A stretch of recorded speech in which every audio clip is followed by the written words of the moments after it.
So this is 6.5 part 2. So now that we're a little bit more familiar with what an arithmetic sequence is, we can use a formula here to predict terms in the sequence. So let's say you had a really long sequence and you wanted to know what a particular value would be. Okay, so for example, this is a short one, but let's just say you didn't know this 8 was here and you wanted to be able to predict what that 8 was without having to count up by 2. Okay, you can use this formula to do that. So it doesn't really make sense in this case, but sometimes, let's say if I told you, can you tell me what the 1108th number in this sequence was? Okay, that would be a lot of counting up by 2 to be able to figure that out. Okay, so you're going to use this formula instead.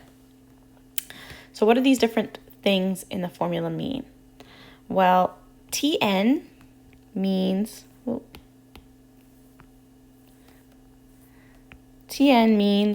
the value of n meaning a given term in the sequence.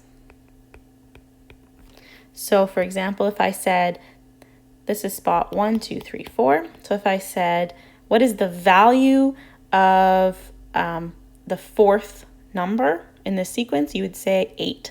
So the Tn here would be 8, okay? A1 is the value of the first term. So in this sequence, our A1 is 2. Okay, that's the first term, 2. D is the common difference.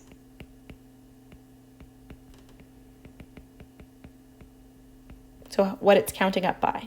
So here, this is going up by 2. So in that case, our D would be 2. And then last we have N. N is the number of terms. So in this example, we have 1, 2, 3, 4 numbers. So our N would be 4. Okay, so let's use this formula together. So the first example says, find the 7th term in this sequence. So 3, 6, 9, 12, going up to the 7th term. So when we see a question like this, the first thing we're going to do is we're going to write out what we know on the side. So we know our A1 is this first number, so it's 3. So we'll write that here. Next, we need to know our D. So D, we need to know the difference between these numbers here. So our bigger number is 6, our smaller number is 3, so this is going up by 3. Okay, didn't have to be the first two numbers because these are arithmetic sequences, they're consistent, so you could have chosen any two numbers that are right next to each other to figure out D. And then my N, it's telling me here it wants the 7th term. Anytime you have a number with the little letters like the TH or second has ND next to it, but with the little superscript letters, that's always the N. So this is our N value. Okay, so 7. And then we don't have Tn, that's a big question mark. That's what we're looking for. So we can write out our formula. Tn is equal to A1 plus Dn minus 1. And then we fill in the information we know. We don't know Tn, so we can leave that.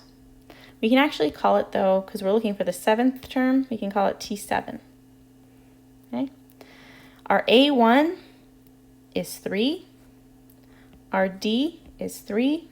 Our N is 7. And then we have minus 1. Now, important here that you do your math in the correct order. Okay.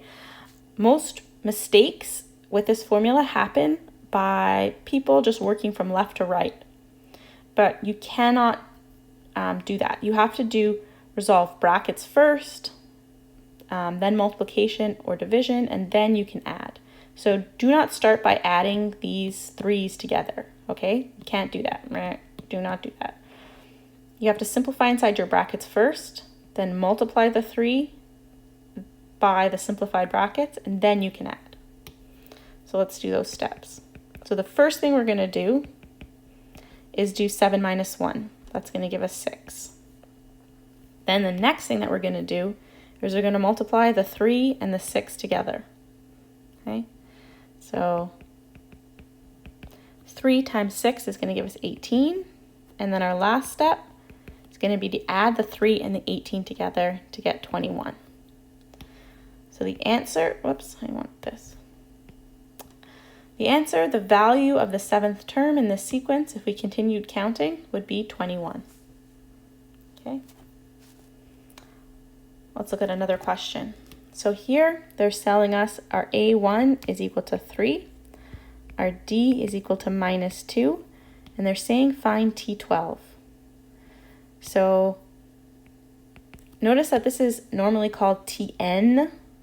So this little 12 here, that's the n value.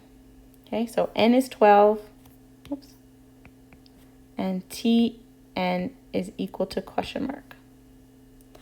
So we can write out our formula. Tn is equal to A1 plus D n minus 1. And then we can call this T12 because that's what we're looking for. We can fill in our numbers. So A1 is 3, D is negative 2, n is 12, and then minus 1. Oops. Okay. So, again, we're going to simplify inside our brackets first. 3 minus 2 times 11. Then we can multiply the minus 2 times the 11. So we get T12 is equal to 3 minus 22. And T12 is equal to negative 19. And that's our final answer there. Okay. Sometimes in these questions, they want you to find something different than just the Tn. They might ask you to find the A, they might ask you to find the D, or they might ask you to find the N. And you can use the same formula to solve for any of those variables. So in this next question, notice they give you the Tn right here, but what they want you to look for is the N. So we're going to start off writing what we know. It's a good habit to be in. So our A1 is still 3. Our D in this case is 2. We don't know N. Our Tn is 55, and our N is a question mark. So here we set up our formula the same way. And then we fill in what we know. So we know our Tn is 55. We know our A is 3. We know our D is 2. And we don't know N minus 1. Okay. In this case, we cannot simplify inside the brackets because we can't add or subtract N and 1 because they don't have this, both have the letters. So we're going to multiply this and this. So we get 55 is equal to 3 plus 2n minus 2. Make sure that this 2 gets multiplied to both things in your bracket. Okay, not just the first one. It has to be both of them. Then we're going to simplify. We're going to combine our 3 and our 2. So we get 55 is equal to 1 plus 2n. Then we need to move our 1 over to the other side. So we're going to subtract 1 from both sides. So we get 54 is equal to 2n. And then we do not want the n to have a 2 in front of it, so we're going to divide by 2. So we get 27 is equal to n. So that's your final answer for n. So this is the end of part 2. So you can go to page 262 and do number 8 left. So what I mean by left is just the left-hand column, not the right-hand column. And page 263, number 9, the left-hand side. Okay, and then this section has a part 3, so after you finish that, you can come back for part 3.